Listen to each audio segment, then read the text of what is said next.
Hey guys, Super Japanime here. Today we're going to be covering a really interesting subject, especially of Sega past. It's the Sega World theme park, which was established around all different countries during the 90s. And today's main focus though is going to be the Sega World theme park in London in the Piccadilly Circus, which was my local Sega World theme park. And I'm going to be mainly covering that one because I actually had a few recent leaflets I picked up from eBay, which I'm going to share with you in due time. But I'm just going to give you a quick rundown of the history of the different Sega Worlds that were actually in the UK, which was not only the one in London, there's actually different ones which was located in different cities in the UK, which one was Bournemouth.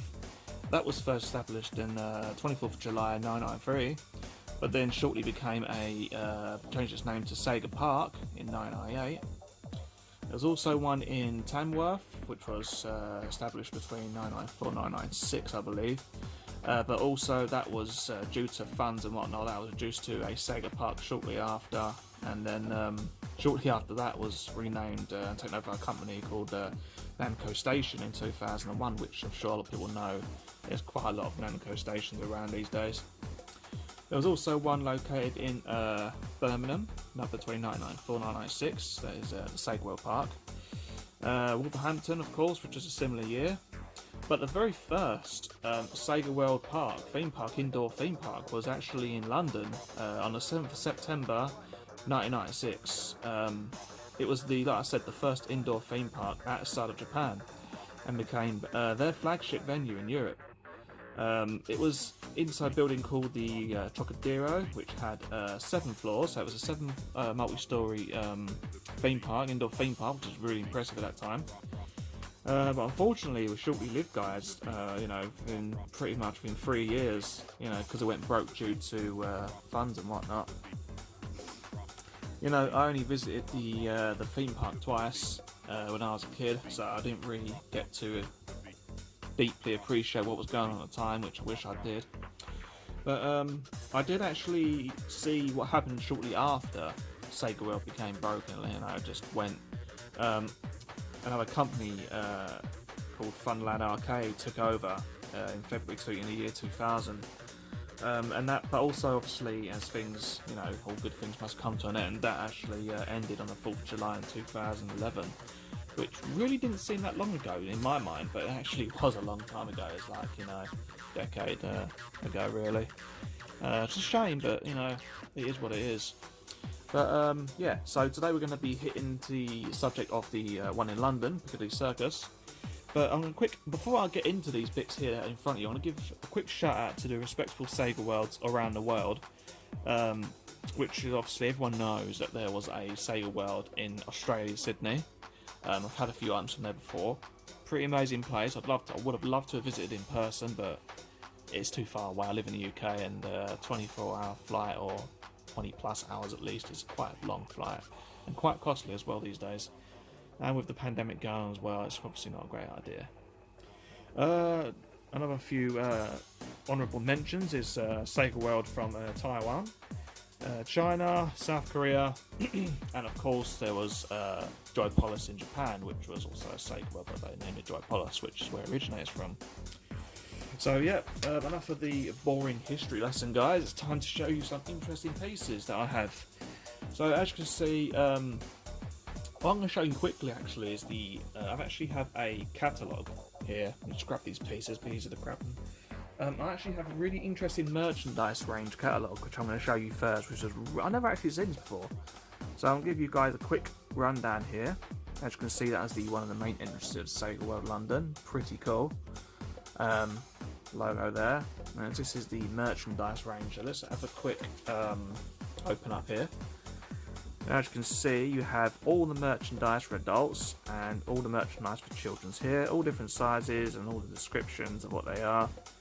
You can see here you've got a Wall Melton jacket, bean, a sweatshirt, a rugby shirt, big face t-shirt, polo shirt, and under the description here, sweatshirt, jog pants, polo shirt. It's all different clothes really.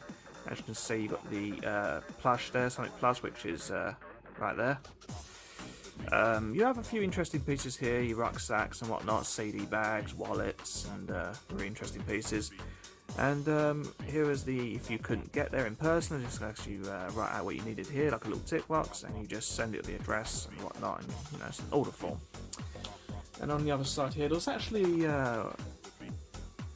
with HMV at the time, which was quite interesting. And this company is still running today as well, which is I often visit. Well, I will be visiting when the lockdown lifts, but yeah.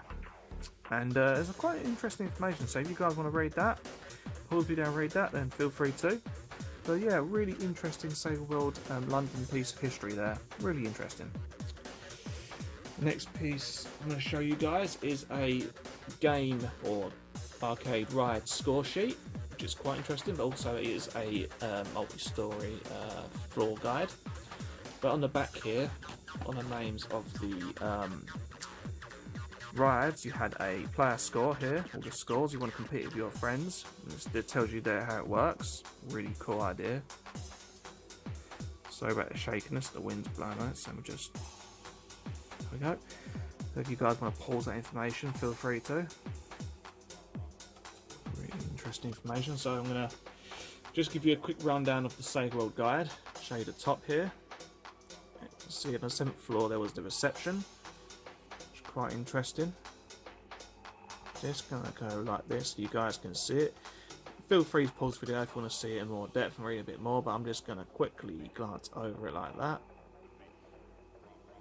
As you can see, you got the old fast food chain there, McDonald's. As you can see, it all has its own theme on each floor, and at the end there it just tells you once you've seen all the floors, after zapping yourself out in SegaWorld, visit the Sega store to the left of the exit escalator. So if I've turned the guide in this direction, you can see that they've all been labelled their own themes. You've got sports, carnival, flight deck, range track, combat and reception. So yeah, it is a really awesome piece there, really nice bit of history from the theme park at the time. So, fold that up and go to the next piece. Another interesting piece here. You have a leaflet, which is a ride attraction guide, which is rather cool. Gives you a more basic rundown of each floor and tells you prices. This is a price guide. As you can see there, it's got a bit close for you guys to see. This is the ride ticket purchase points. So you use little information boost there in red, little cylinder icons, and then there you've got the name of the Trocadero there. Nice. Put the Sega World theme park was in, and that's obviously where you start. On the other side, you just have all the price ranges and all the admission fees and whatnot. You guys want to have a quick glance at that. Pretty cool, very cheap really, but at the time I guess it was quite expensive, just kind of crazy. Date then, time and dates. So yeah, it really is a cool aspect of history here. Really excited and happy to own these pieces. Alright guys, up next we have it's you versus Sonic the Hedgehog sort of competition prize thing where you can win a Sega Saturn every week apparently. Admission is only £2 at the time, and you've got the venue name there, location and the city, and a number as well at the time.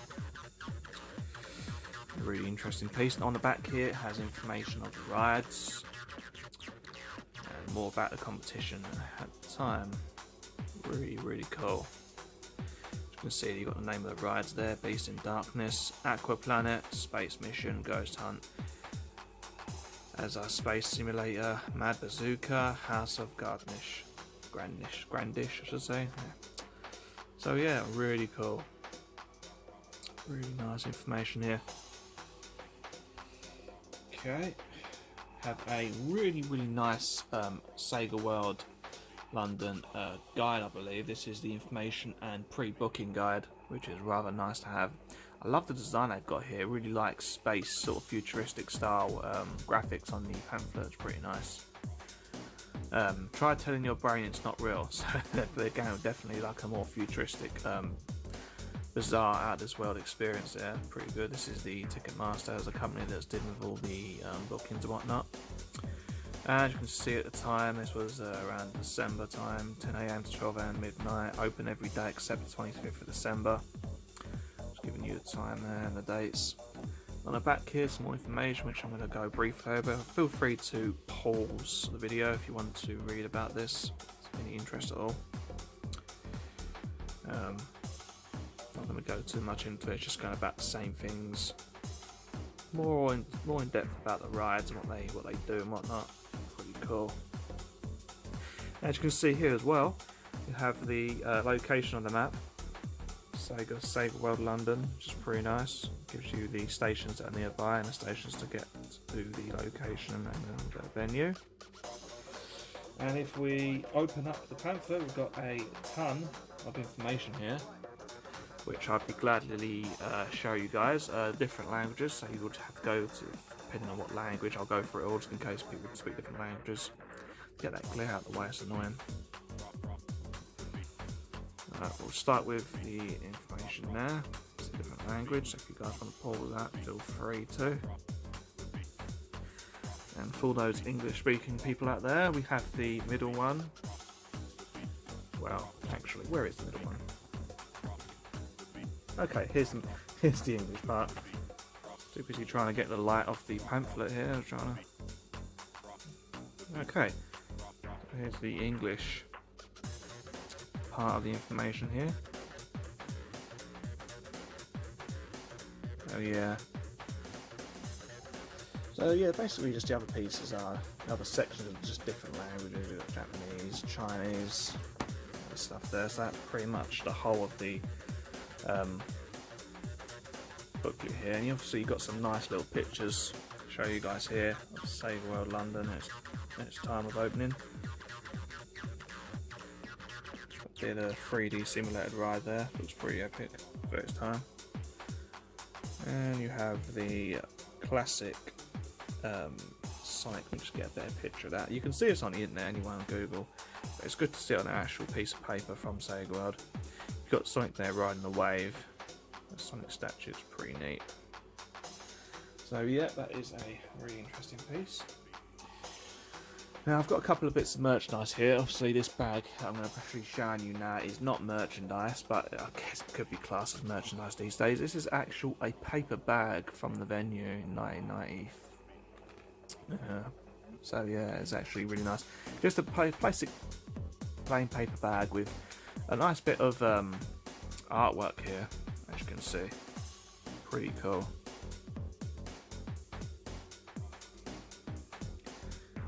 As you can see, you've got Towels, if you want to say his full name, Towels Miles, or Miles Towels per hour, whatever you want to say. Sonic Hedgehog, of course, you've got Knuckles the Echidna, and you have Dr. Robotnik, or in the Japanese version, Dr. Eggman. And yeah, it's got the Sega World London logo in the middle. And on the back, it's just the same thing. So yeah, really cool piece.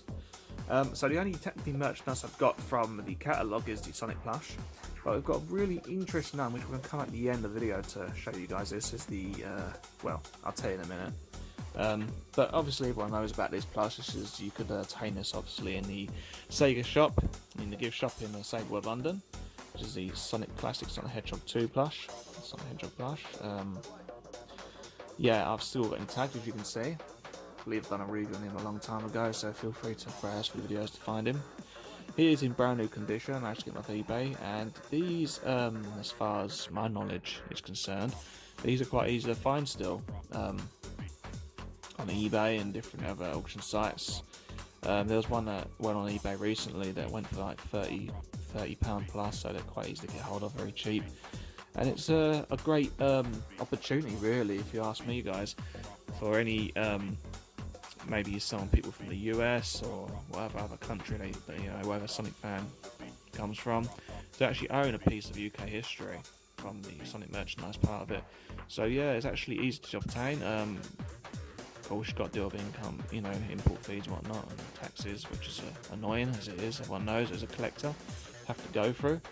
But it's just one of them things. But yeah, this guy isn't that expensive, and it's quite easy to get hold of, even tagged sometimes. He does pop up every now and then, but yeah, it's alright. One of my favourite plushes actually in my Sonic plush collection, just of nostalgic reasons and just the quality of the plush itself, you know.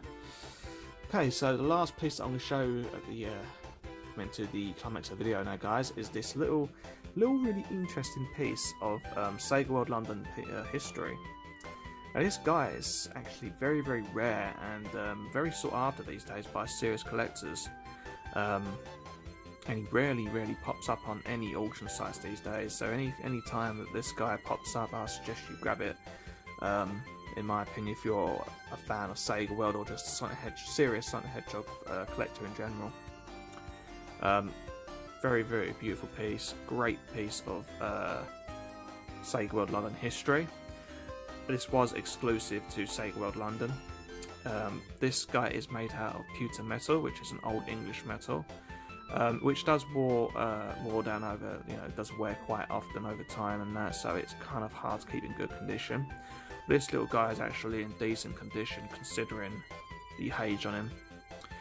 Now, as you can see there, you have the Sega World logo on the base there,